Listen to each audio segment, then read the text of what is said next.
In the beginning, there was nothing.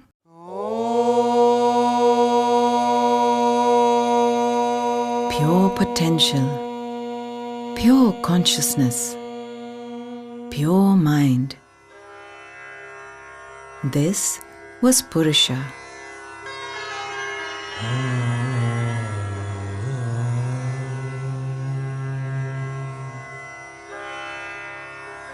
Then came Prakriti, energy, nature. She brought Purusha to life.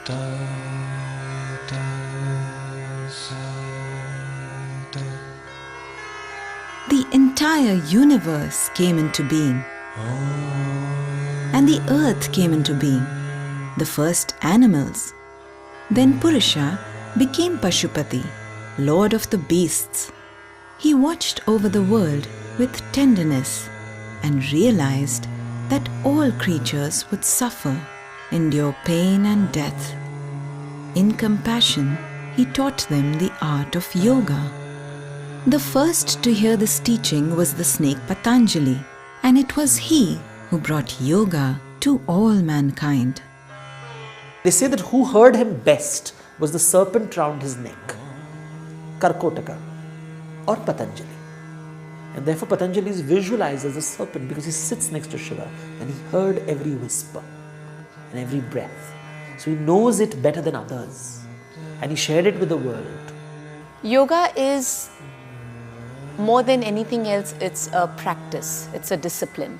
It is your connection with something that is eternal, you can call it consciousness. It is that part of you that is untouched by anything.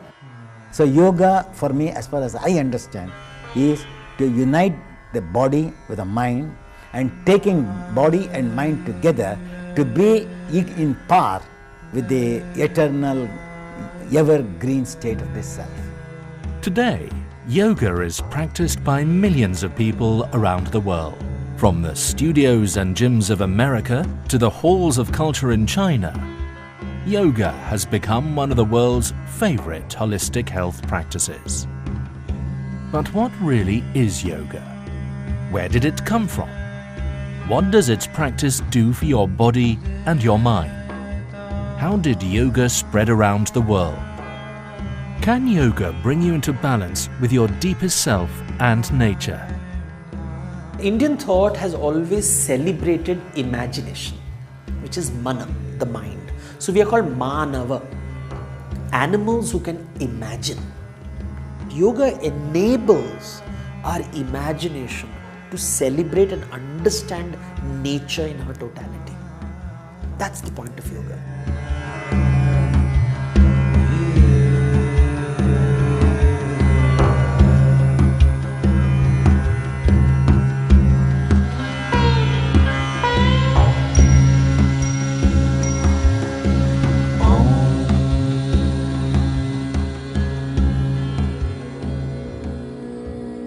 The human animal has always tried to control nature and tried to control his environment. Somewhere in India's long history, the control of nature turned inwards and became about the control of the body and the mind. This inner journey became what we know of as yoga. For billions of years, nature has been around and suddenly humans come about. And what makes humans special? We are capable of imagination. This imagination is Purusha and Prakriti is nature, and this conversation between the two is the birth of creation. And so we are always in conflict with nature, which nature says you're just another animal, and I'm saying no, I'm special. And so my fear starts crumpling my mind. I refuse to accept reality, and this is the birth of Aham. Me, I am important. Yoga is the opposite, unraveling of it. You start opening it. And when it completely opens up, when it reaches that state, it sees the world as it is, not the way I see it. The origins of yoga are shrouded in mystery and mythology. We find many clues in the practices of Himalayan shamans, as can still be seen in Tibet and Nepal today, where the Lord of the Beasts is still revered. A practice like yoga was known in the Indus Valley civilization around 2500 BC. You see these seals which show images of people doing, for example, namaste. Now, did they use the word namaste, or was this gesture popular even then? You have people sitting in a yogic, what is called a bhadrasana, what is we now call the throne position. By the 5th century BC, yoga was becoming well known and begun to appear in Vedic scripture. The word yoga is a Sanskrit word.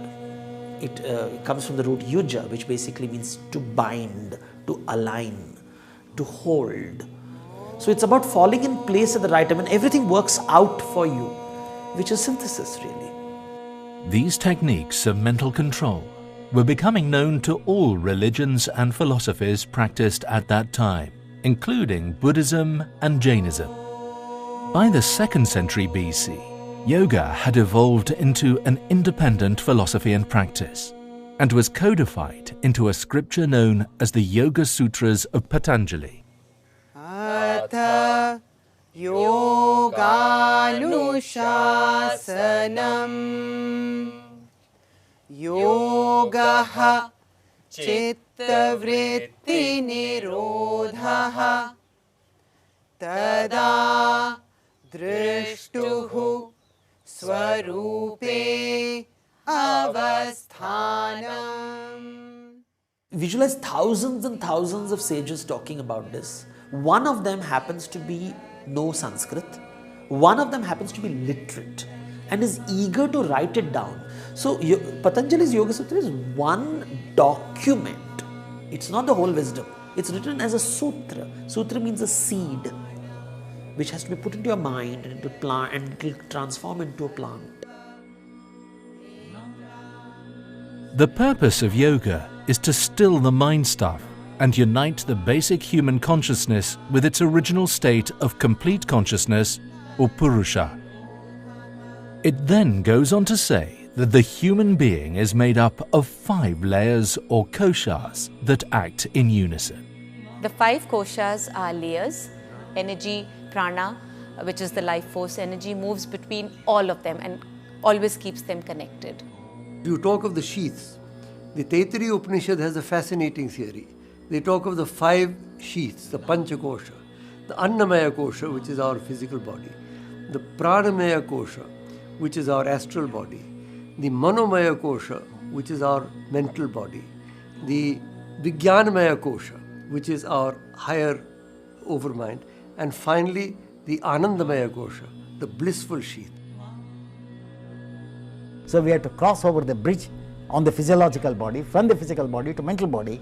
Then using the mental body, we have to understand, discriminate each and every part. Then naturally you find that each and every cell in the system has its own intelligence, has its own memory, so that the cells can take of the body for me to think of God, the higher level of spiritual life. To align the koshas together, Patanjali prescribed a system called Ashtanga, or the 8-limbed path. The first 5 paths are the discipline part of it, the doing part of it. The last 3 parts of the 8 are internal. They are the outcome of practicing the 5. So yama and niyama are the first 2. Yama refers to how you behave with internally, how you experience the world, how you conduct yourself. Niyama are rules. Niyam means a rule or a discipline of physically living, how you behave in conduct with yourself and with the world around you. Then you come to asana, which is your connection with your own physical body. Then you come with pranayama, and the whole purpose of asana is to prepare the body for pranayama, so that when you breathe, that prana can circulate completely, access different parts of your body. And then you come to pratyahara, which is restraint. Pratyahara actually means to withdraw the senses, but it doesn't mean detachment or to go into a mountain. It means to not identify unnecessarily, not be too attached to something, not be too detached from anything either. So balance, the best word is balance. And then you come to dharana, dhyana and samadhi, which are called the antarangas. They are the internal limbs of yoga, because If you practice the first 5 limbs, then they are the outcome. Your ability to focus, your ability to meditate on something, and your ability to access union with true self, with that consciousness, which is what samadhi is. So yoga is bringing the ashtanga together in order to bring the koshas together, in order to achieve samadhi. So yoga is both the practice and it is the goal. By the early part of the first millennium, yoga had become integrated into mainstream Buddhism, Jainism, and what later became known as Hinduism, with the writing of the Bhagavad Gita. The Gita describes 4 yogas that anyone could practice in life. There is the Jnana Yoga, which is the way of knowledge, the way of discriminative knowledge, of being able to see what is real and what is unreal. Another way is the Bhakti Yoga. Now, the Bhakti Yoga is the yoga of devotion. If the Jnana Yoga is the way of wisdom, the Bhakti Yoga is the way of devotion, the way of love. The third path of yoga is what might be called the Karma Yoga, the way of the hands, of action. But not any action. Action dedicated to the divine. And then the fourth, and in some ways the most fascinating path, is what is known as the Raja Yoga, the royal road. And that involves the breathing practices, the Hatha Yoga, what people in the West look upon as yoga, which are the physical exercises, are only one small part of the Raja Yoga. But I would say these are the 4 major paths. You can do 1 or 2 or 3 or 4. You can combine in whatever way you like, but you have to make a conscious effort if you want to grow spiritually. I don't think it happens automatically.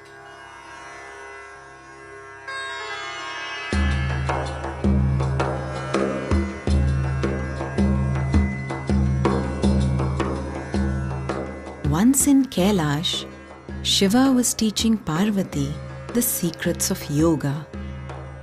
Together they danced the cosmic dance.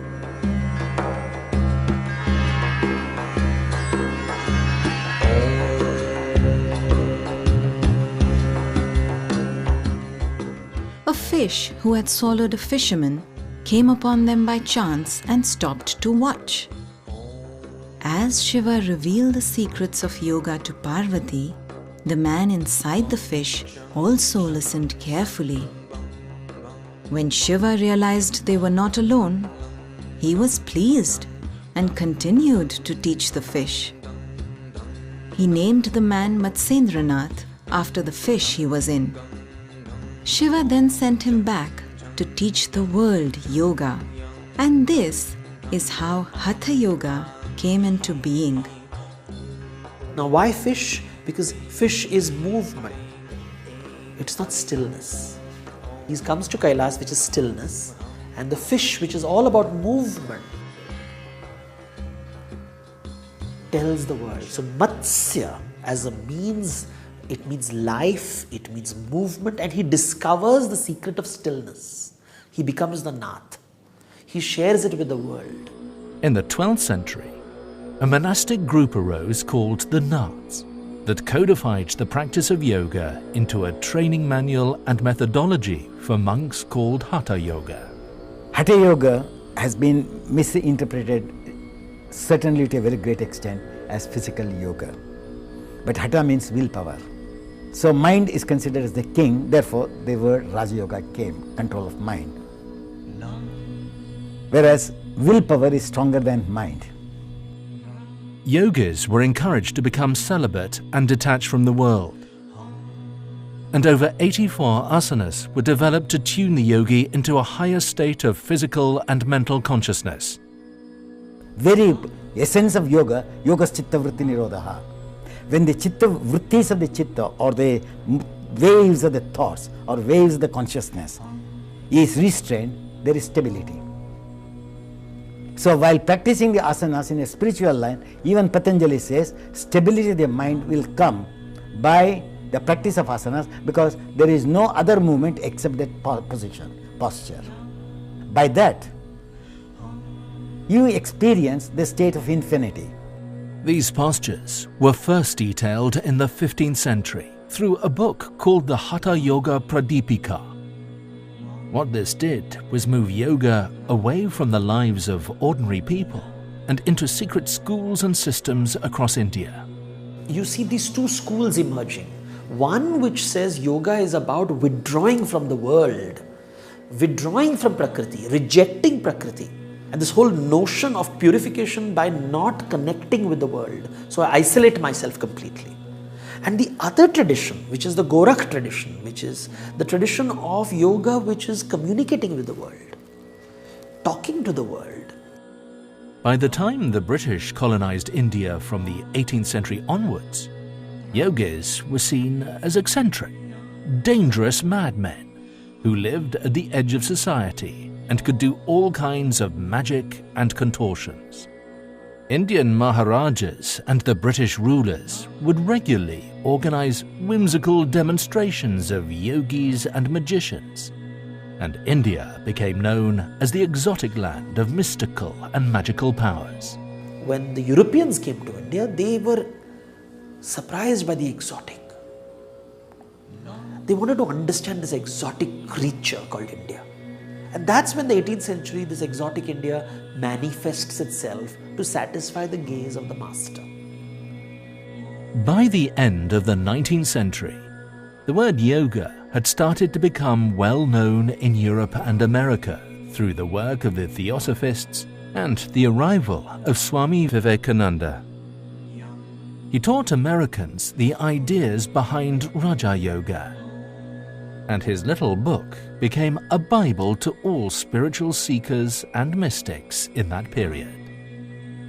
In India, the Maharaja of Mysore was a great patron of yoga. His teacher was the legendary Krishna Macharya. Iyengar was his star student and gave most of the demonstration popularizing Hatha Yoga in Mysore and across India. In 1952, Yehudi Menuhin and Iyengar became good friends, and he arranged for Iyengar to demonstrate yoga in London, Zurich, Paris, and New York's Carnegie Hall. Audiences were amazed at Iyengar's yoga, and by 1966, he had published his first book called Light on Yoga. In the next few years, this became the Bible of the new yoga movement spreading around the world. The West, because of the Greek influence, has always celebrated the body. It has celebrated exercise. And suddenly see these people who are also talking about the body, but in the complete opposite way. There's no conquest. In fact, it's the opposite of conquest, killing the urge to conquer.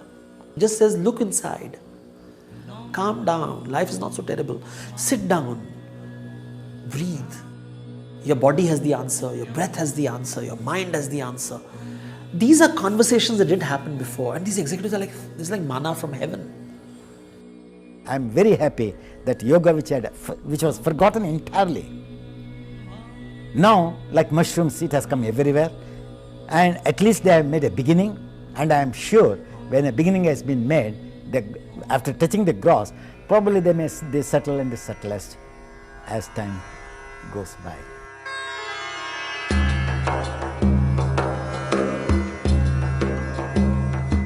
Yoga has a profound effect on the human mind and body, and its healing powers have been known for over 2,000 years. It works not only on the joints, but also on the endocrine system, helping glands to function properly.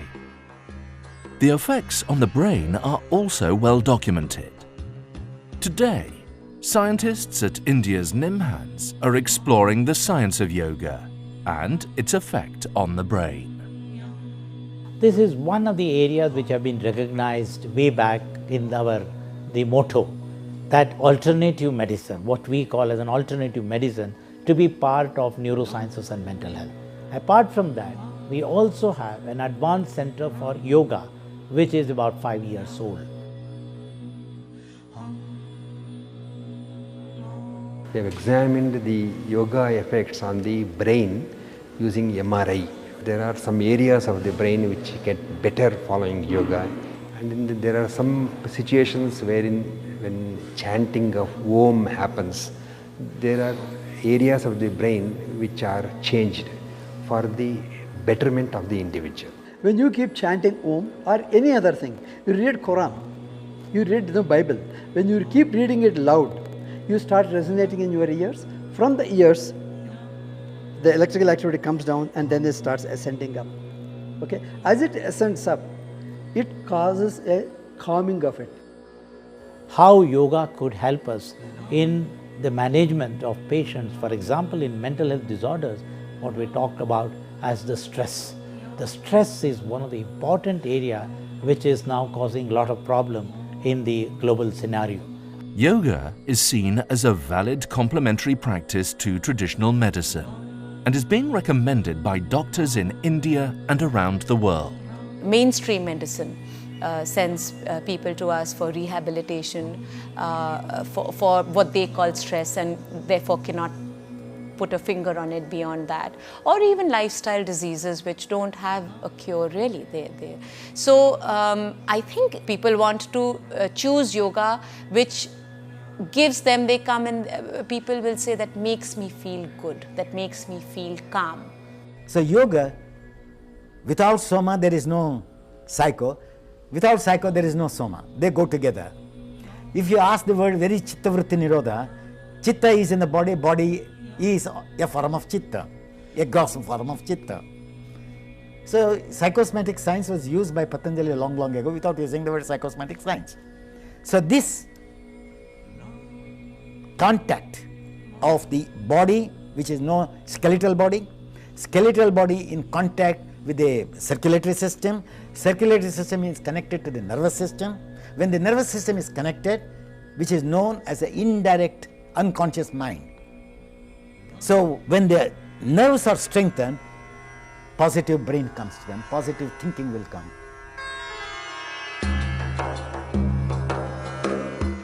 Today, over 20 million people practice yoga of some kind in America alone, and the phenomenon is spreading worldwide. In India, many advanced teaching and research institutions provide students and wellness seekers with access to some of the world's best teachers and practices in yoga. I think yoga is something which is beyond a culture or a nation.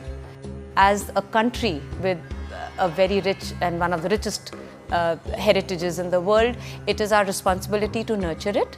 Suddenly people are looking inwards. The lotus has unfurled a little bit, so you're feeling a little bit more calmer, happier, seeing there's a value in the body talks to the mind, the breath talks to the mind. But come on, let's talk to the mind. The mind is still tight and is still aggressive, and the simplest example of it is this obsession with wanting to own yoga. Having read lots of books on yoga, having practiced yoga, as far as my understanding goes, yoga is one, as people call God in different names, but He is one. Yoga is one, but as it branches off the trunk, so different people give it different names. Yoga is a universal practice that brings you into balance and harmony with your life, no matter what religion or ethnicity you belong to. Awareness and attention, when they come together, there is no movement of intelligence, there is no movement of mind. So there is a state where my body, my mind, my breath finds no differences at all. I'm living, even now, though I'm talking to you, even my warmth of my toe, I can feel how much warm it is. At that time, what happens? There is no movement, there is no thought. It's completely a state of forgetfulness of body and mind, but to be one with the cosmic energy and the individual energy meeting together.